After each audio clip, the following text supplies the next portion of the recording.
Maksudnya kalau saya masuk jadi adun, saya ada sebiji rumah dan satu motor. Maka habis saya kerja sebagai adun lepas 4 tahun, pilihan raya saya kalah ke? Sepatutnya saya ada sebiji rumah dan satu motor. Itu pandangan Abu Bakar. Itu patutnya aku hidup macam tu. Kita tak ada. Masuk ada sebiji motor dan rumah. Bila keluar ada kilang motor dan kilang rumah. Gilanya manusia zaman sekarang ni. Bukan manusia zaman sekarang tu tak termasuk kita. Kita semua gila, ada gila kita masing-masing. Baik. So itulah, bila Omar tengok ni seekor kambing ke unta dengan satu hamba ni dikembalikan pada Baitul Mal sebab lebih, ingat cerita ni? Dia kata, Abu Bakar, kau ni akan buat susah orang lain, kata. Kenapa lah kau set standard yang sangat high? Siapa pun tak boleh ikut lah apa yang kau buat. Susah, maknanya hidup susah siapa? Dia lah. Dia kena ikutlah standard sebaiknya kan. Mana boleh main langgar je. Okey. Antara yang Abu Bakar suka buat dulu ialah dia suka tolong makcik-makcik yang tak ada anak lelaki kat rumah. Dia perahkan susu daripada kambing. Pagi-pagi je dia perah-perah, dah habis, dah di jalan. Jadi makcik tu bolehlah minum atau buat apa-apa dengan susu kambing tu. Lepas jadi khalifah, makcik-makcik tu dah cakap lah, alah dah jadi khalifah dah, lepas ni siapa yang nak tolong kami, kan? Tapi Abu Bakar kata, jangan, don't worry, aku akan tetap buat, aku tolong korang juga. So dia mampu buat. Tapi after 6 months dia dah jadi busy sangat dah, tak sempat dah. Sangat realistik kan. Dia try juga, tapi sorry lah makcik, kan? Dah tak boleh dah. Mungkin banyak travel dan sebagainya lah. Ada cerita yang Ali tak bai'ah kepada Abu Bakar As-Siddiq, betul tak? Yes. Kisah dia lebih kurang macam ni lah. Yang kita belajar kat sekolah, Ali, Abu Bakar semua baik, ya, tak ada masalah pun. Tapi dalam hadis-hadis sahih, sebenarnya ini cerita dia. Waktu Nabi wafat, Ali kan family Nabi. Diorang sibuk uruskan Bani Hashim, sibuk uruskan jenazah Nabi. Waktu yang sama, mayat tu ada situ, jenazah ada situ lagi. Orang Ansar lepak-lepak dekat perkampungan Banu Sa'adah. Itu memang tempat lepak orang Ansar. Tempat lepak maksudnya macam ada kebun-kebun. Itu memang tempat diorang berkumpul lah. Orang Ansar kumpul kat situ. When I say Ansar, you're talking about orang Mekah ke Madinah? Cuba fikir baik dan jawab. Good, Madinah. So Abu Bakar termasuk dalam orang Madinah sekarang? Tak. Dia bukan Ansar, dia Muhajir kan, orang yang hijrah. So geng Ansar lah ni, geng Sa'ad ibn Ubadah and the gang. Ada orang datang cerita kat Abu Bakar, kau tahu tak, geng-geng Ansar dah berkumpul ramai dah dekat dewan mereka. Itulah, dekat perkampungan Banu Sa'adah. Kenapa? Diorang tengah bincang pasal khalifah, siapa nak ganti.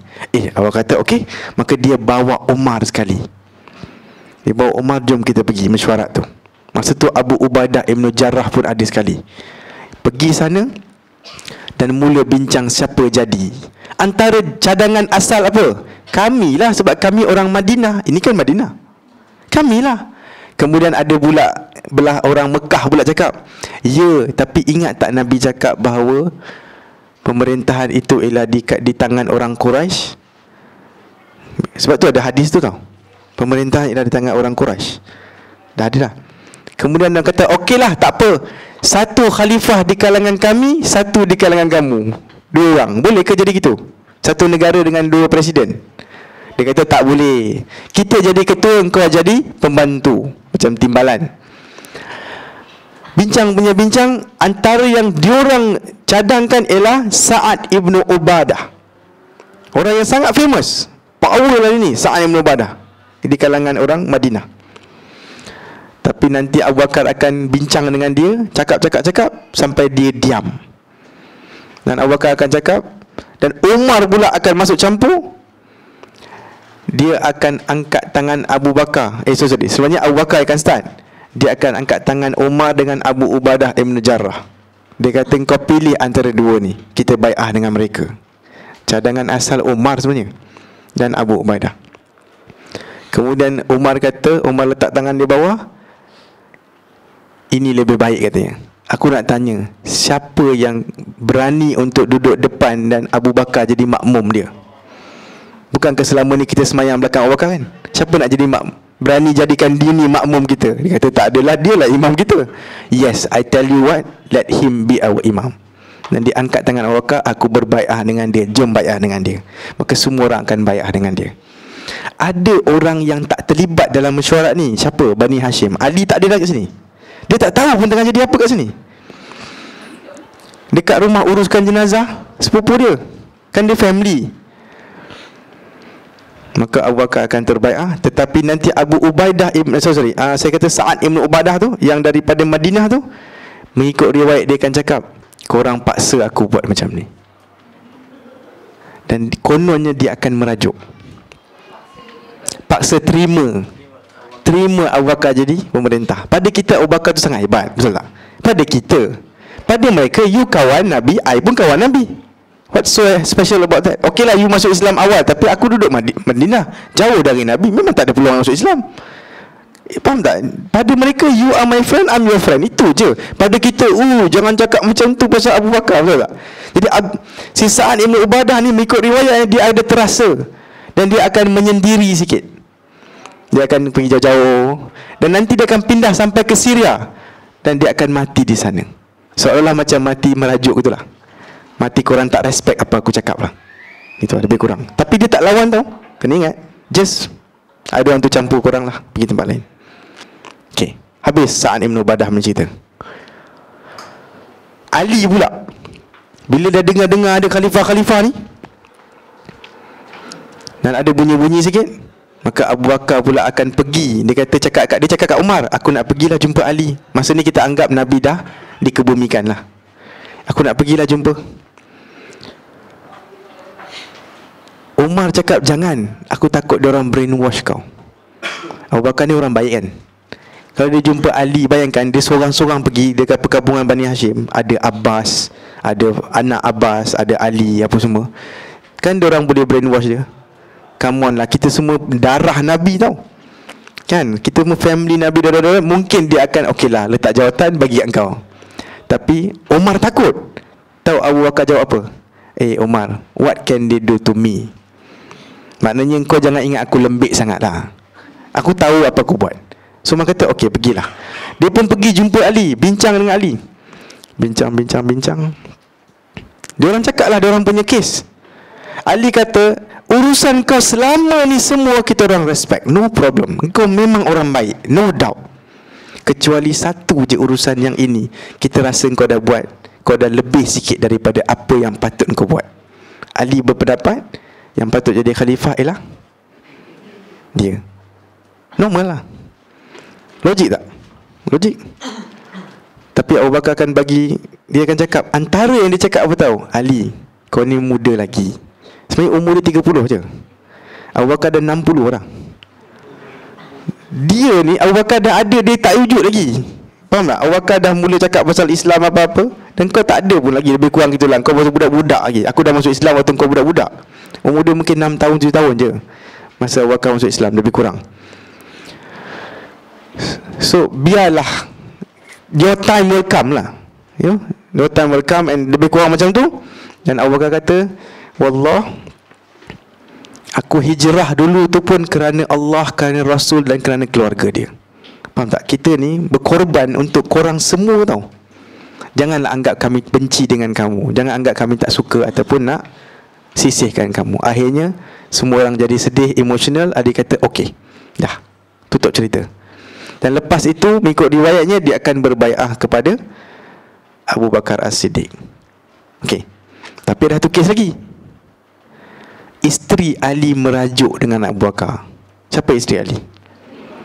Fatimah. Ini cerita dia.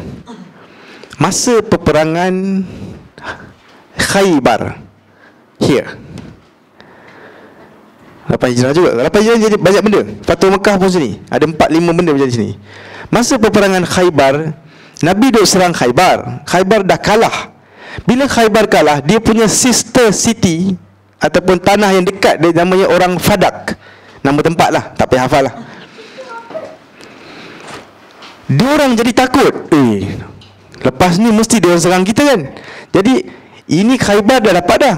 Tapi geng Fadak pula terus datang kat Nabi. Nabi, sorry Nabi, janganlah gaduh-gaduh. Ni kami hadiahkan tanah Fadak kepada engkau. Faham tak? Jangan serang kami okey. Maka tanah Fadak tu diorang bagi kepada Nabi secara personal. Jadi tanah Fadak tu Nabi punya, faham tak? Hadiah untuk Nabi. Dia panggil harta fai. Fai, ya. So dapatlah kat Nabi. Akhirnya semua duit daripada produce tu akan Nabi dapat dan family dia enjoy lah. Okey lah sikit hidup dia. Tapi kena ingat, Nabi ni ada masalah. Duit memang banyak masuk rumah, tapi banyak keluar juga. Faham? Nabi ni kira orang kaya tapi banyak buang duit lah. Jadi tanah Fadak ni masuk duit banyak, tapi banyak keluar. Sebab tu nanti isteri dia akan merajuk kat sini. Isteri si Nabi ada mula bising sikit, dan Nabi akan merajuk dengan mereka sampai 29 days. Sebab apa? Isteri dia semua dah mula kata, kalau tak ada bagi duit, tak naklah kawan. Merajuk-rajuk. Nabi pula merajuk balik dengan orang. Kau merajuk, aku pun merajuk. Sampai 29 days Nabi tinggalkan semua orang. Kemudian keluar turun ayat Quran. Apa dia? Bagi mereka pilihan. Mereka nak Allah dan Rasul ataupun dunia. Mestilah dia orang pilih Allah dan Rasul kan. Sebab Nabi nak start satu benchmark yang sangat berbeza dengan orang lain. Kalau Nabi pun start hidup mewah, bayangkan menteri kita zaman sekarang. Faham tak? Lepas 1400 tahun, macam mana mewahnya manusia sekarang. Tapi at least kita boleh lempang dia kalau kita boleh bincang dengan dia lah. Kau tengok Nabi hidup macam mana? Yelah, faham tak? At least. Tapi kalau kita kata kau tengok Nabi, alah Nabi pun ambil gaji 15,000, rumah pun 14 biji rumah. Faham tak? Bayangkan kalau Nabi pun 14 biji rumah yang besar-besar 3 tingkat, macam mana perangai orang akan datang. Tapi yang Nabi simple pun tengoklah orang macam tu kan. Sekarang pun dah gila-gila dah kan. Tak payah Perdana Menteri lah.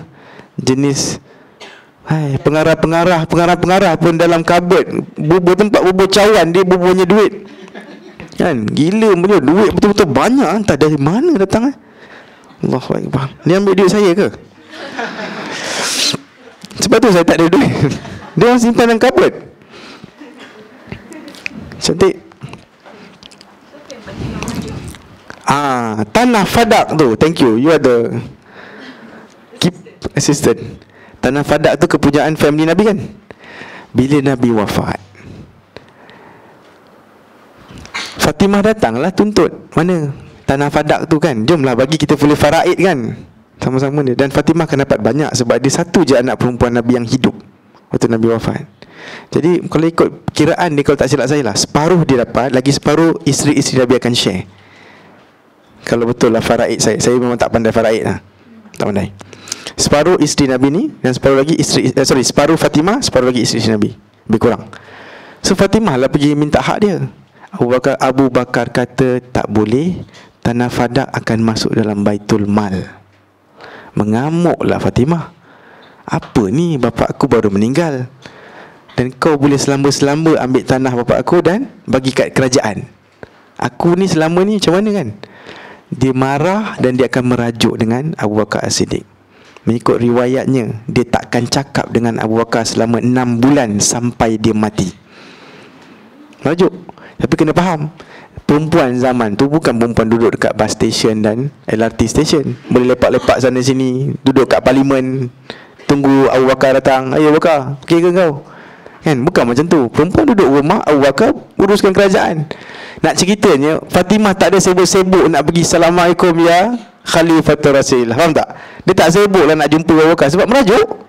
Jadi dia buat kerja dia, Abu Bakar buat kerja dia. Itulah cerita dia. Bukan macam yang betul-betul merajuk tak boleh. Yang sebut dalam hadis apa tahu? I jumpa you, tak nak bagi salam. Faham tak? Itu haram. Cuba elak untuk jumpa tak termasuk dalam haram. Faham tak? Yang tak boleh tu, yang dipanggil tak boleh tu yang depan-depan tapi tak nak cakap dengan you, cakap dengan orang sebelah you. Itulah lah. Dia macam tak wujud. Kita cakap orang tu, tengok ni, tak, nanti tak ada. Itu tak boleh.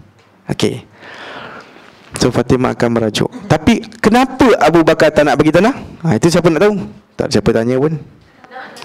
Sebab Nabi pernah cakap, beberapa orang sahabat dengar Nabi kata, kami ini tidak diwarisi. Yang kami tinggalkan itu ialah sedekah. So sedekah means to the government, bukan to the family lah. Tak ada waris-waris. Okay. Itu yang Abu Bakar faham daripada hadis ni. So dia nak ikut betul-betul lah. Sorry lah. Tapi Abu Bakar bukan tak bagi langsung, dia akan bagi cara lain. Tanah tu masuk dalam kerajaan, tapi dia akan bagi duit pencen kat dia orang. Faham tak? Macam allowance bulanan untuk family Nabi. Sebenarnya dari dulu lagi, family Nabi yang kalau kita anggap sekarang Said Sharifah ni dapat allowance dari kerajaan. Banyak tahun juga Said Sharifah ni akan dapat allowance. Cuma bila Said Sharifah dah berjuta, tak mampu dah kita nak tolong semua orang. Sekarang kan setiap family ada Said Sharifah, dan mana mari tak tahu kadang. Betul ke Said? Muka Melayu sangat lah. Sebab Said patut ada Arab sikit. Di mana Arabnya kau? Kenapa Melayu sangat? Ada yang India sangat mukanya. Tak tahulah dari mana Said dia kan. Ada orang kata dia Said Jumaat. Orang utara tahulah cerita ni. Said Jumaat ni ialah orang Melayu punya budaya, tak tahu geng mana kan. Kalau lahir hari Jumaat, bubu nama Said. Tak ada kaitan langsung dengan darah. Suka hati hampa lah. So okay, settle. Ya.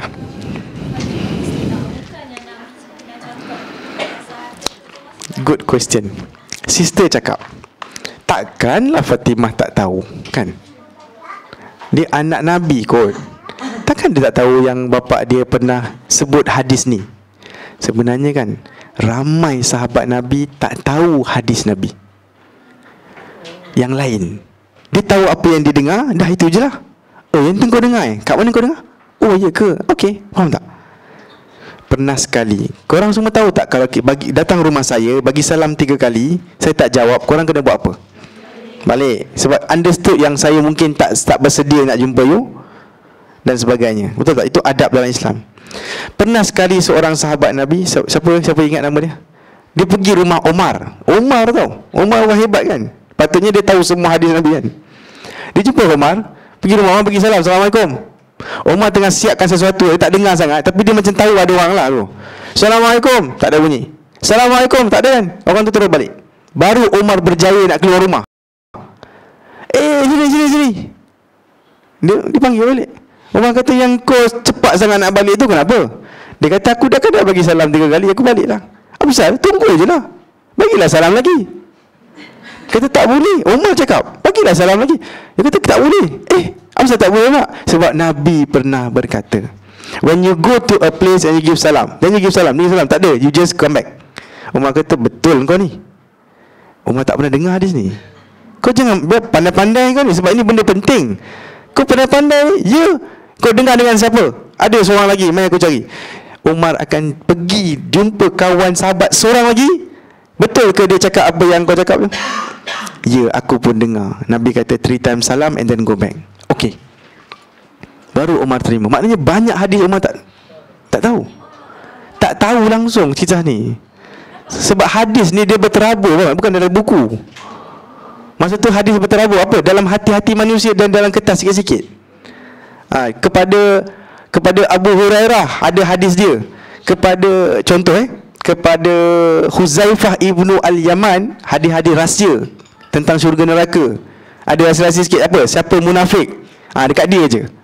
Kemudian dalam grup lain adalah hadis dia sendiri.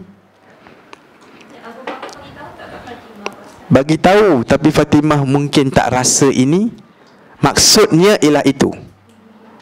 Sebab interpretation mungkin lain. Saya bagi satu interpretation Kami tidak diwarisi. Boleh jadi maksud dia, Nabi ni tak boleh wariskan kenabian pada anak dia. Itu maksud dia. Nampak tak? Dia ada fiqh dia tau. Macam mungkin maksud dia ni, mungkin maksud dia ni. Sebab tu sampai sekarang ada mazhab.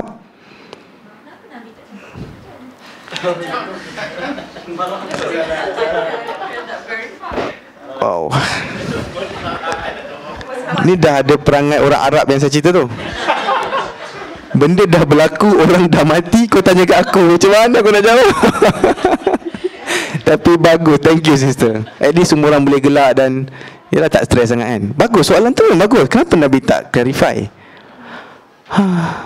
Tahulah. Banyak benda. Ada kadang-kadang kan sahabat Nabi lupa benda yang jadi kat dia jadi hukum. Dia sendiri lupa dia buat. Ammar ibnu Yasir pernah sekali cakap kat Umar, ingat tak dulu pasal tayamum? Masa tu tak ada air. Lepas tu engkau guling-guling. Kau berjunub, aku pun berjunub, gitulah. Aku tak semayang sebab aku tak boleh ambil air, tak ada air, aku tak mandi. Dan kau guling-guling atas pasir, kononnya nak mandi wajib lah. Lepas tu bila kita jumpa Nabi, ingat tak Nabi kata cukup kalau berjunub pun cukup untuk tayamum bila tak ada air? Umar kata betul ke? Umar yang buat guling-guling tu, dia guling. Dia cakap, ya ke aku buat macam tu? Menunjukkan manusia lupa tau. Dia sendiri buat, dia lupa. Ya ke aku buat begitu? Manusia maknanya macam-macam boleh berlaku. Dia human being.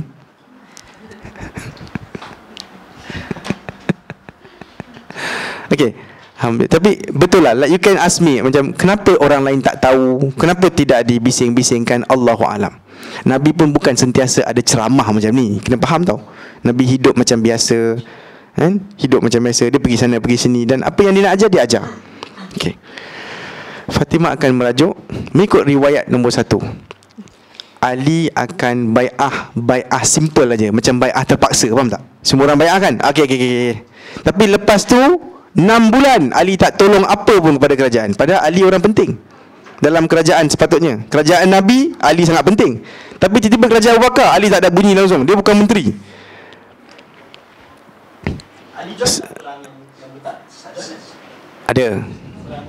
Ali ada. Nak ceritanya 6 bulan dulu.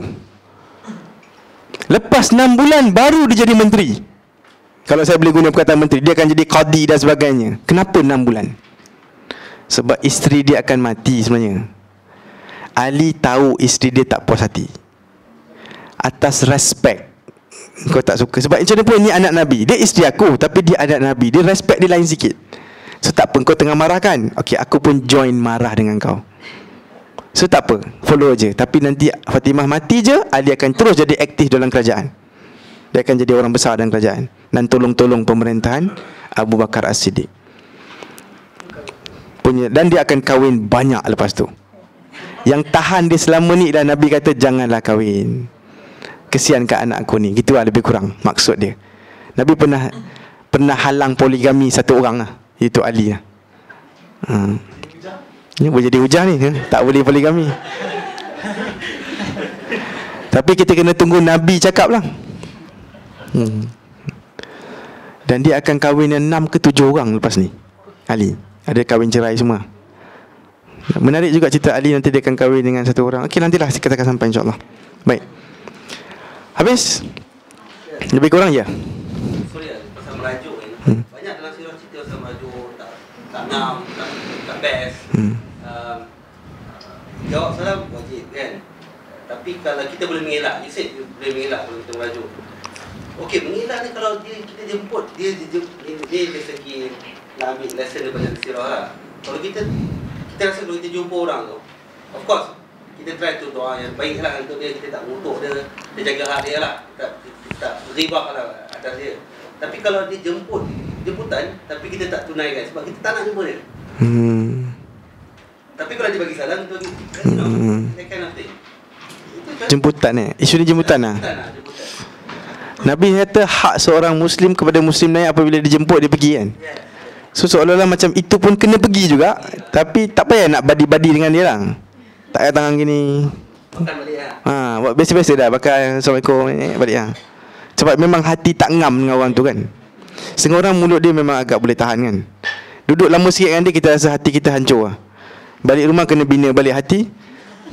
Lepas tu akan dihancurkan bulan depan. Setengah perkataan dia memang teruk tau. Saya ada kawan lama kan, kawan lama tau. Saya kenal dia dah berpuluh tahun kot. Sekolah menengah sama-sama. Dia kalau jumpa saya, dia akan cari point macam mana nak rendahkan saya. Dia nak attack juga. Oh, kereta kau dia sebenarnya low self esteem lah. Dia sendiri rasa rendah sebenarnya. Walaupun dia lagi kaya dan lagi itu dari saya, tapi dia something wrong. Dia tak puas hati dengan saya. Jadi kata, sampai bila kau nak pakai kereta macam tu? Kau nak bayarkan ke? Betul tak? Kalau aku tukar kereta, kau nak bayarkan? Macam suka hati aku lah kan. Sampai bila pakai kereta tu? Macam tu lah. Sampai bila kau nak duduk rumah macam ni? Pahal. Pergi sembahyang sunat lah. Jadi orang macam ni, macam saya cakap betul-betul lah, orang macam ni saya tak sibuk pergi dengan dia. Saya tak nak pergi minum dengan dia.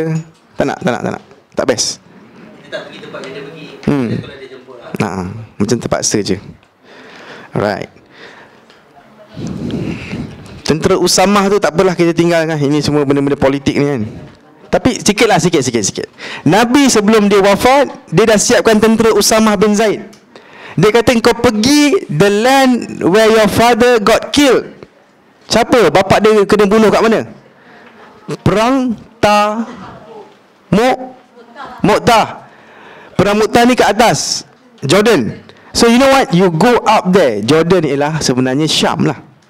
Kau pergi tempat bapak kau kena bunuh dan kau serang dia, macam kau balas dendam lah. Nabi nak guna semangat tu lah, emosi tu kan. Kau pergi balik. Jadi dia suruh Usamah pergi. Usamah sekarang tengah bercamping dekat luar Madinah, bersiap. Dalam dia bersiap-siap tu, sehari dua tu siap. Kenapa tak macam ni? Kalau you duduk Madinah kan ada pasar dia, ada orang, ada anak datang bising, isteri panggil balik sekejap, makan tengah hari dulu, betul tak? Jadi cara terbaik nak kumpul tentera ialah pergi 1 kilometer jauh, tunggu sana. Cepat, kami tunggu korang ni. Lagi 5 jam dalam 5 jam kena sampai semua orang. Faham tak? Dan senang kita nak kumpul. Kalau kumpul dalam Madinah, susah. Korang akan balik kejap, apa kan? So kumpul dekat jauh sikit, and then you know you must go now. So diorang tengah kumpul-kumpul dekat luar tu. Tapi tiba-tiba dapat berita Nabi dah wafat. So semua orang datang balik nak jumpa Nabi ni. Dah semayang jenazah bla bla bla. Sepatutnya cancel lah kan. Sebab waktu yang sama ada tu masalah. Dengar cerita orang dah mula murtad dah. Nabi palsu sudah berlaku dalam 2-3 tempat. Dekat Yaman satu, dekat Najd satu. Faham tak? Nabi palsu. Dan orang masuk keluar Islam ramai-ramai. Berpuluh ribu orang keluar Islam. Dan lagi berpuluh ribu tak nak bayar zakat. Zakat untuk Nabi Muhammad aja. Abu Bakar jangan pandai-pandai ambil duit dari kami. Zakat hanya kami bagi pada Nabi Muhammad saja. Dan Abu Bakar menganggap diorang ini dikira perlu diperangi. Akhirnya Madinah dan Mekah aja selamat. Lain semua dah macam murtad lah. Macam saya sebut. Sebab ada yang tak murtad betul-betul. Cuma ikut-ikut je kerajaan dia buat apa, dia follow je kan pemimpin dia buat apa. Dalam keadaan macam ni, kita perlukan tentera dalam, betul tak? Sebab diorang dah mula nak serang kita dah. So tentera Usamah ada lebih kurang 20,000 ke 10,000 people. Sepatutnya Abu Bakar simpan dekat dalam. Nombor 1. Nombor 2, cancel lah kan? Cancel lah. Nombor 2, ada satu lagi isu. Orang mula cakap-cakap, Usamah bin Zaid ni muda sangat, 16 tahun ke 18 tahun. Budak-budak ni kan, tak payahlah jadi ketua. Suruh orang lain, kalau pun betul kau nak hantar. Tapi tahu satu benda tak? Nabi yang lantik Usamah bin Zaid, betul tak? So Abu Bakar akan mengamuk bab ni. Dia cakap, kau nak aku lucutkan jawatan satu orang yang Nabi letak kat situ. Who do you think I am? Kau yang aku berani nak buat macam tu? No. Dia tetap akan dekat situ. Kemudian orang kata ni Abu Bakar, tak payahlah suruh diorang pergi, suruh diorang maintain sini nak jaga keselamatan kan. Pun sekali lagi dia macam bertegas, tak, aku tetap akan hantar. Sebab Nabi yang suruh hantar kan. Pergi juga. Kemudian kata, tapi aku takut nanti orang serang Madinah, habis Madinah, mati semua orang. Tahu Abu Bakar kata apa? Kalau satu Madinah aku kena hantar ke sana untuk dengar cakap Nabi, taat pada perintah Nabi, dan tinggal aku seorang je kat Madinah, aku tetap akan hantar semua orang pergi ke area Mu'tah tu, ekspedisi Usamah bin Zaid. Kenapa? Nabi dah suruh kan. Buat aja, nanti adalah barakah dia. Macam tu kita kena hidup kan. Betul tak bang?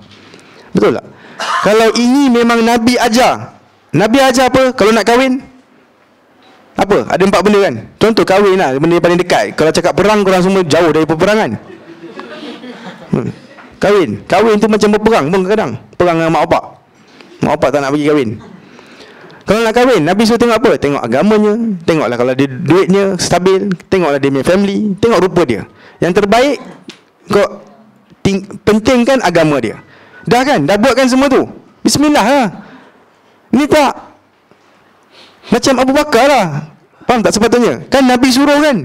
Buat je, nanti Allah tolonglah kita. Macam mana tolong? Mana aku tahu. Tapi Allah akan tolong. Sebab Nabi cakap jalan. Jalan lah. Kita kena hidup macam tu. Apa dia? Kan Allah dan Rasul suruh cari macam ni. Tapi kalau nanti silap pilihan macam mana? Mana kau tahu? Betul tak? Mana kau tahu, belum cuba pun. Tapi Allah dan Rasul cakap apa? Istikharah. Mula istisyarah kan, maknanya mesyuarat, fikir guna akal sikit, mesyuarat dengan kawan-kawan, kemudian istikharah. Dah lah, apa lagi? Orang kita ni dah pusing-pusing benda sama je, tak berani dalam hidup. Nak berhenti kerja, gaji ni berapa je? Katakan gaji ni 900. Nak berhenti kerja, fikir macam nak kiamat dah. Tak apa, dah boleh buat meniaga goreng pisang sikit, berhenti je lah kerja. Berhenti je. Kenapa? Tapi sebab takut. Kita rasa takdir tu kita pegang. Tengok Abu Bakar buat macam mana.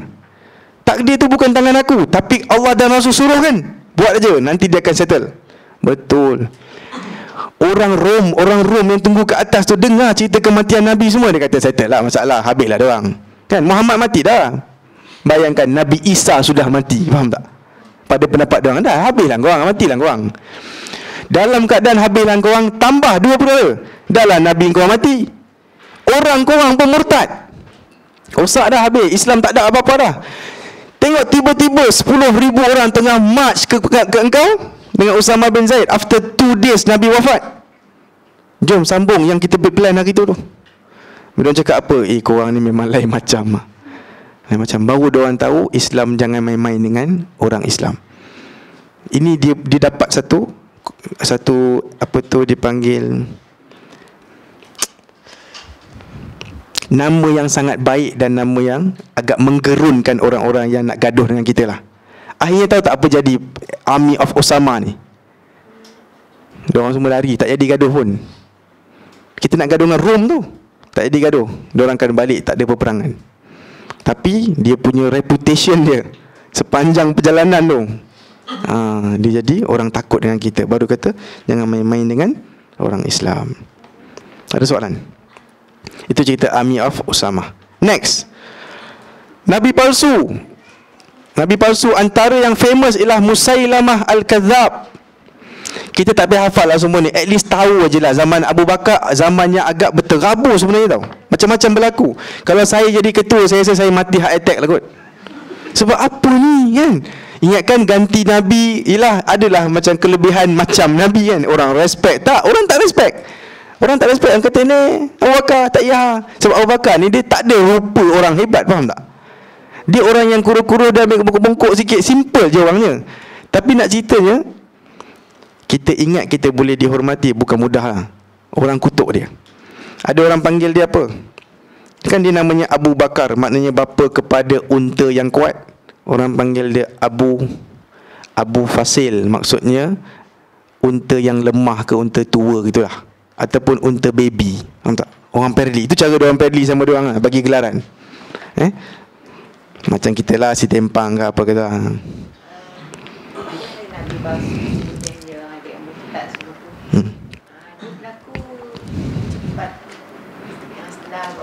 Nabi wafat aja terus jadi. Mana dia punya Iman.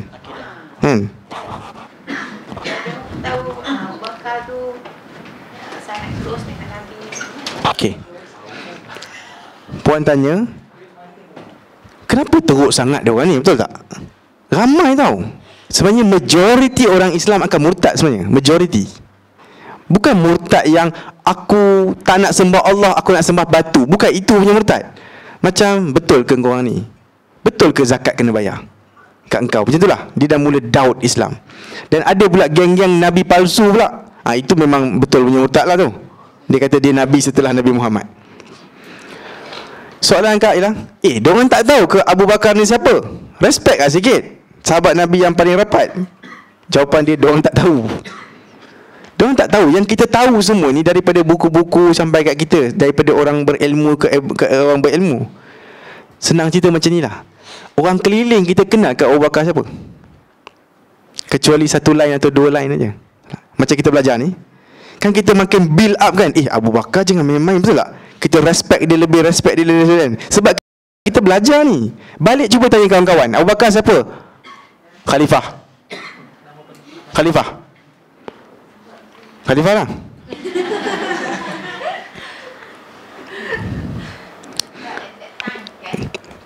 They don't know. Tak, diorang tak tahu benda tu. Diorang cuma tahu Nabi adalah kawan-kawan rapat dia, geng-geng ahli syura dia lah, gitulah. Seriously, very simple. Sebab itu Nabi kata, kalau bukan kaum kamu ni baru masuk Islam, aku akan pecahkan Kaabah, buat balik original kan. Nabi duk risau geng-geng ni lah. Bukan Nabi risau Ammar bin Yasir ke Osman ke, faham tak? Ini keliling dia yang berilmu ni. Nabi duk risau yang third layer, fourth layer jauh tu, yang baru orang awam lah, yang akan macam, oh apa ni Kaabah pecah, astagfirullah, kan? Kenapa Nabi buat macam ni? Tak patut tau. Gitulah. So betul ilmu tu tak meluas kepada semua orang, tak meluas. Sebab itu mereka akan ada kegoncangan akidah. Betul ke ni? Betul tak? Saya juga anak studio boleh komputer nak tanya soalan tentang saya satu. Sebab ni pun tak tahu kan. Yang depan Nabi pun tak nampak sangat yang orang ni lebih penting daripada orang ni ya. Yang depan Nabi, kecuali Nabi yang cakap. Betul.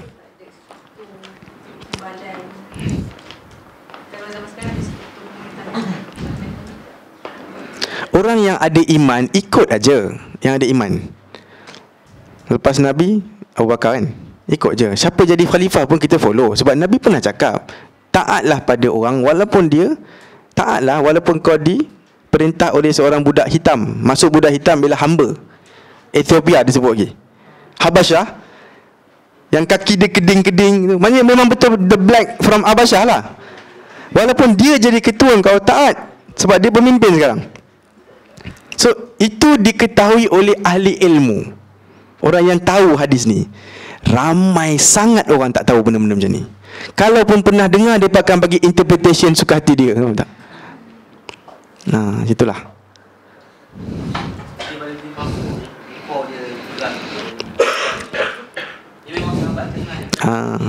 Bismillah. Kita je satu-satu. Musailamah Al-Kazab, dia pernah jumpa Nabi, tapi dia tidak Islam. Jumpa Nabi terus nak cakap, aku nak jadi Nabi macam kau, boleh? Musailamah ni jumpa Nabi je macam ni lah. Engkau kontrol area sini, aku kontrol area aku. Hijaz kau ambil, ni aku ambil. Bahagian Badui kan, aku jadi Nabi, bahagian sini kau jadi Nabi. Nabi kata, no way, kayu ni pun aku takkan bagi kat kau. Nabi pernah pegang kayu. Engkau minta apa pun aku takkan bagi. Dia minta apa? Dia minta kenabian, bagilah sikit, half-half. Dia cakap, no, even this kayu yang tak ada harga pun aku takkan bagi kalau kau minta. Dia orang Musailamah Al-Kazab, dia daripada geng Banu Hanifah. Dia orang Badui, yang tepi Madinah punya geng. Sebenarnya macam ni, kalau ini Mekah, ini Madinah. Diorang macam shore, dekat dengan shore lah, dekat dengan pantai. Ini Yaman, ini Oman, okey? Lebih kurang ni Mekah, ni Madinah. Kawasan ini dia panggil Hijaz, tepi laut ni. Dan kawasan ini semua dipanggil Najd. Dan kawasan inilah yang banyak Badui. Ini banyak orang yang bertamadun lah, yang ada peraturan lah hidupnya. Yang ini jenis siapa kuat dia menang, gitulah. Barbarian sikit lah, simple lah. Satu poket, ada perkemahan sini, perkemahan sini. Orang nomad pun ada situ lah, dia travel dalam ni. Geng Najd. Okay, ini Hijaz. Hijaz ni bukan nama kumpulan muzik je kan, tahu lah So lebih kurang macam itulah yang kita faham lah bahawa manusia memang iman dia makin jauh daripada Mekah Madinah, makin lemah lah. Seolah-olah iman punya center ialah masa tu Madinah lah. Mekah pun second. Sebab kan orang Mekah akan masuk Islam lewat tahun 8 Hijrah, baru betul-betul masuk Islam. Kemudian lagi jauh, lagi kurang lah dia punya kepercayaan. Lagi kurang. Geng-geng yang kurang inilah yang akan menentang Abu Bakar dan orang Islam. Baik. Musailamah Al-Kazab, dia jumpa Nabi, bagilah sikit. Nabi kata, aku takkan bagi. Kemudian dia balik rumah. Kemudian dia hantar 2 utusan. Dengar baik, 2 utusan. Dia kata, apa lah, dia minta lah lagi sekali lah. So Nabi pun tanya lah dekat utusan 2 orang ni, kau percaya ke Musailamah tu? Percaya ke? Dia cakap, kita orang pun geng tu jugalah, percayalah. Nabi kata, kalaulah aku dibenarkan untuk bunuh utusan, aku dah bunuh dan korang 2. Sebab murtad kan. tapi utusan tak dibunuh. Apa maksud dia? Kita mungkin pernah dengar hadis ni tapi tak faham kot mungkin. International law mengatakan bahawa messengers tak dibunuh kan? Betul tak? Kalau saya tengah berperang dengan Amerika sekarang, dan Amerika kata aku nak hantar satu duta nak bincang dengan kau, kalau kita bunuh duta ni, negara lain pun akan marah dengan saya, walaupun saya berperang dengan Amerika. Sebab international law. Sebab kalaulah tak boleh bincang macam tu, habislah dunia ni kan. Saya berperang dengan awak, tapi boleh tak bincang kejap? Mungkin tak payah perang kan. Saya hantar satu orang, bunuh. Apa ni? Bincanglah dulu. Kalau nak gaduh pun hantar balik, lepas tu kita gaduh. Seperti mana kita nampak sekarang, duta-duta negara lain dekat negara kita. Kan kalau kita ada masalah dengan negara tu, kita hantar dia balik. Hantar dulu baru berperang. Kita tak serang kedutaan. Dia panggil diplomat lah, diplomat. Dan sampai sekarang kereta-kereta diplomat pun kalau kita saman tak kenapa pun. Yang ada merah diplomatic corps tu tak guna pun saman parking ke apa ke, semua je. Sebab dia ada immunity. Kalau dia buat salah, katakan dia mencuri, dia tak boleh masuk mahkamah kita. Kita akan buang dia balik ke negara dia uruskan. Tahu tak? Punya specialnya utusan. Bukan utusan Malaysia tau. Punya specialnya apa dia panggil? Utusan Melayu. Ya, bukan punya specialnya duta-duta ni lah. Okey. Itu cerita Musailamah Al-Kadzab. Antara benda yang best sikit lah pasal Musailamah ni, menarik sikit. Nanti Khalid Ibn Walid akan dihantar untuk berperang dengan diorang ni lah, untuk lawan dengan diorang. Lawan. Musailamah tu ramai pengikut dia. Sebab kan geng Badui ni ramai sebenarnya. Jadi diorang kata dia dekat tengah-tengah tau, dan dia pandai berpuisi sebenarnya, berpantun, dia bercara syair. Orang memang percaya dengan dia. Diorang duduk, dia ni macam satu, dia macam center, orang lain duduk, kau kontrol dia ataupun kawal dia berlapis-lapis. Macam mana kita nak masuk bunuh dia, faham tak? Dia tengah-tengah, orang berlapis-lapis. Sampaikan sekumpulan sahabat Nabi macam berbai'ah untuk matilah. Jom kita serang macam anak panah, tahu tak? Sekarang ni diorang tengah ramai, kita duk habiskan sikit. Bila nak sampai? So diorang kumpul, kalau tak silap 20-30 orang tu, jom kita serang macam anak panah. Diorang akan dari jauh macam throw themselves in lah, dan masuk lah, duduk bunuh siapa-siapa, laju sangat. Kemudian akan, masa tu Musailamah akan tergugat lah, tapi dia sempat lari. Dia akan lari. Sebelum tu saya nak cerita sikit boleh? Sebelum peristiwa lari tu backward sikit beberapa minggu, ada seorang lagi Nabi palsu tapi perempuan, namanya Sajah. Perempuan. Dia kata dia pun Nabi. Lepas tu dia dengar, Musailamah pun nak jadi Nabi. Banyaknya Nabi. Sekarang ni aku Nabi kan. So Sajah ni kata kita kena serang Musailamah ni. Ni geng tak betul nak serang geng tak betul lah. So Sajah nak serang Musailamah. Musailamah dapat tahu, Sajah mau serang. Sajah pula ramai juga pengikut dia, mau serang aku. Maka dia kata, you know what, korang semua jom kita bina cepat-cepat. Sebab Sajah tu perempuan, dia tahu macam mana nak bagi dia suka dan relax sikit lah. Dia buat satu kemah yang besar macam istana, cantikkan kemah tu, ada sofa semua, cantik lah. Dia belanja banyak betul untuk kemah tu. Kemudian dia akan hantar utusan dekat Sajah. Sajah on the way ni. Dia kata jom kita bincang dululah. Sajah kata okey, kita bincang. Nabi dengan Nabi berbincang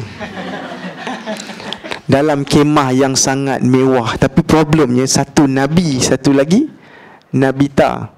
Yalah sebab perempuan, wanita kan. Dia panggil apa? Nabiah. Bincang. Rupanya Musailamah ni mulut manis. Dia pun cakap sampai bercinta doang. Nabi dengan Nabi. Dia kata ini cara yang terbaik, Nabi dengan Nabi bersatu padu. Ingat Ultraman ke? Kan? Bersatu padu. Akhirnya diorang berzina dalam tu, sebab tak ada orang lain. Berzina, tapi zina tu dia okey, tak apalah, dia je. Kita tahu sebab apa. Sajah ni akan masuk Islam nanti. Sajah ni akan masuk Islam nanti. Tapi sekarang kita cerita dulu Nabi dengan Nabi palsu ni berzina. Lepas tu alamak macam mana ni? Okeylah kita kahwin nak. Tapi kau kena melamar aku dengan lamaran yang power depan semua orang. Barulah pengikut aku rasa macam nak ikut engkau. Faham tak? Jadi pergi kat public, alah tadi dah buat macam-macam kan, tapi sekarang macam baru nak kahwin lah. Maka Musailamah pun mungkin duduk atas dia punya ni ke, tak tahu lah kan, bagi cincin macam orang putih tu, I tak tahu. Kahwin dengan aku. Perempuan dia tanya, apa maharnya? Dia boleh bayangkan Musailamah akan bagi mahar yang sangat mahal lah, sebab dia kan macam, dia kaya, tribe yang besar. Musailamah kata, panggil muazzin kamu. Mana muazzin kamu? Sebab dia orang ni Islam dulu tau. Faham tak? Ini semua orang Islam dulu ni, bekas. Mana muazzin kamu? Jangan lupa, mereka masih semayang.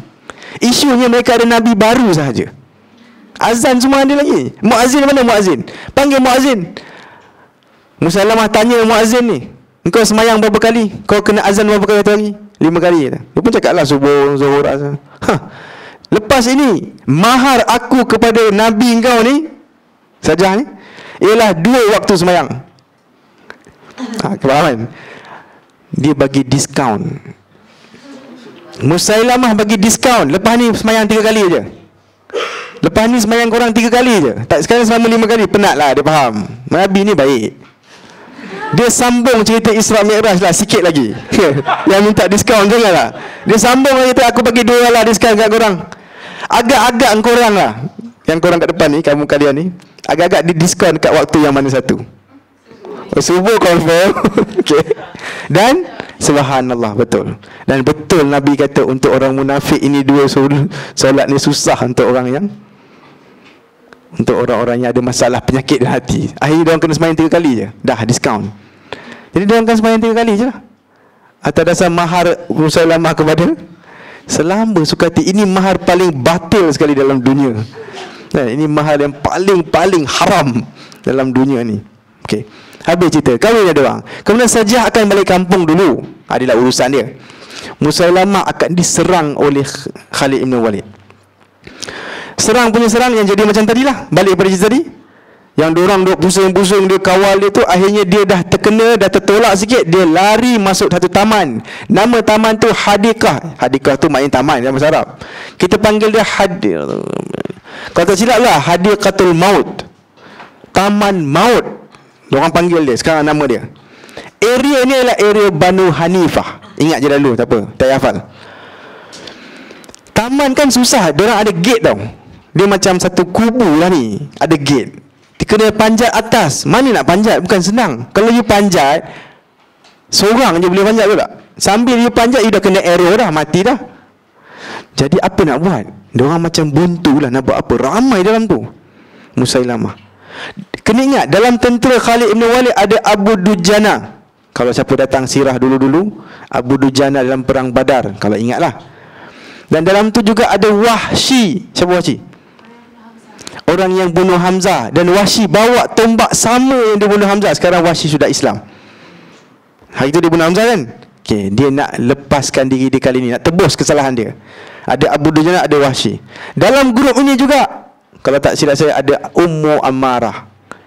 Ummu Ammarah ni, yang dalam perang Uhud tu dia pun lawan. Anak dia kena cedera dan dia tetap suruh anak dia lawan-lawan kata. Faham tak? Dia suruh tolong Nabi. Dialah orang yang akan mempertahankan Nabi dalam Uhud. Ummu Ammarah, perempuan tau. Dalam peperangan ni tangan dia sebelah akan kena potong. Tak lawan dengan orang. Maknanya perempuan pun join dalam peperangan. Semalam ada orang tanya pasal peperangan ni. Perempuan ni pun join di mana? Bukan Saint Joy, did you guys know somebody else? Okay. Yes. So sekarang dah masuk dalam taman. Nak buat macam mana? Satu orang lelaki, abang kepada, adik kepada Anas bin Malik, namanya Bara' ibn Malik. Nabi pernah cakap pasal dia ni. Dia kata, bukan Nabi, Abu Bakar cakap dekat Khalid, Bara' ibn Malik ni ada problem. Dia ni sangat laju. Dia jenis orang yang tak fikir panjang. Tu ada orang jahat, dia akan lari terus dan lawan. Kau pergi sana, dia lari terus dan dia lawan. Dia jenis orang yang bulldoze saja. Dia tak fikir banyak. So dia pernah dapat arahan dari khalifah, you jangan jadi ketua tau. Kalau dia jadi ketua apa jadi? 5,000 orang, jom serang. Wow, 5,000 akan masuk dalam laut lah gitu lah. Dia jenis macam tu lah. Tapi kau jadi pengikut sudah. Dan memang betul, dia ada pemikiran dia lain sikit. Dia tengok apa susah sangat ni. Dia kata apa?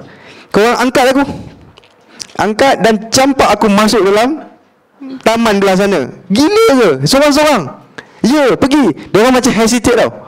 Dia cakap, takkanlah kita nak campak kau. Kau campak je, nanti aku buka pintu. Isu dia nak buka pintu tu. Kan pintu tu kunci dia dalam. Kau campak je, aku tahu lah aku buat apa. Dia orang pun cubalah angkat dia. Beberapa orang angkat. Mengikut riwayat dia yang berani semacam pun, waktu dia tengok bawah, dia tengok balik macam tu. Sebab dia orang tunggu dengan pedang. Bayangkan pedang, tombak semua macam tu. Kau nak lompat atas apa? Subhanallah. Kita ketawa tapi beraninya mereka ni kan, kerana Allah dan Rasul. Dia tengok, dia tarik nafas, dia kata tolak aku. Dan tolak, dia turun, dia memang kena lah. Dia memang kena. Dia buatlah apa dia patut buat. Dia lawan, dia buka pintu. Kemudian orang Islam akan masuk dalam tu. Dia hidup lagi. Kalau tak silap saya, dia hidup lagi masa tu. Dia mati ke? Tak pastilah. Tak pastilah. Dia syahid okay. Wallahualam, saya tak check, saya cek. Barak ni akan mati masa tu Barak Ibn Malik. Orang gunakan kisah ni untuk berani mati. suicide bomber ni. Orang gunakan kisah ni. Bismillah.